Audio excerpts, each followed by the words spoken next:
Igan, bahagya ng bumaba ang water level sa San Juan River. Ang update sa unang balita live ni EJ Gomez. EJ.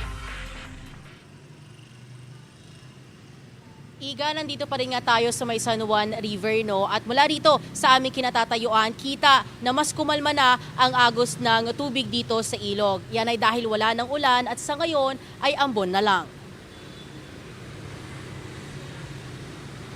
Dito sa San Juan, naranasan daw ang malakas na ulan kagabi hanggang kaninang madaling araw ayon sa ilang residente.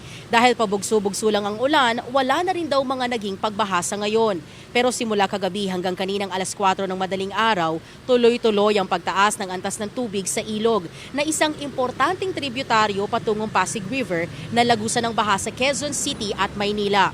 Umabot ang water level dito sa 12.38 meters kaninang alas 4 ng umaga, senyales na may banta ng pagbaha sa syudad. Bumaba naman ito sa 12.17 meters alarm level kaninang alas 5 ng umaga. At pasado alas 6 kanina, mas bumaba na ito sa 11.71 meters alert level. Dahil sa inaasahang epekto ng Bagyong Christine, sinuspinde ng San Juan LGU ang klase sa lahat ng pribado at pampublikong paaralan. Samantala, kahit wala ng ulan, ilang residente naman ang minomonitor ang water level adjustment dito sa San Juan River, lalo na yung mga nakatira rito sa may tulay. Wala ta sumanggi yung ambon dito.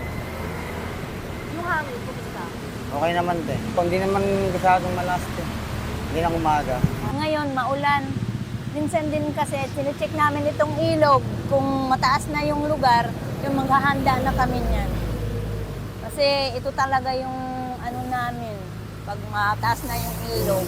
Paambon-ambon lang siya. Tapos may baha po ba? Wala naman.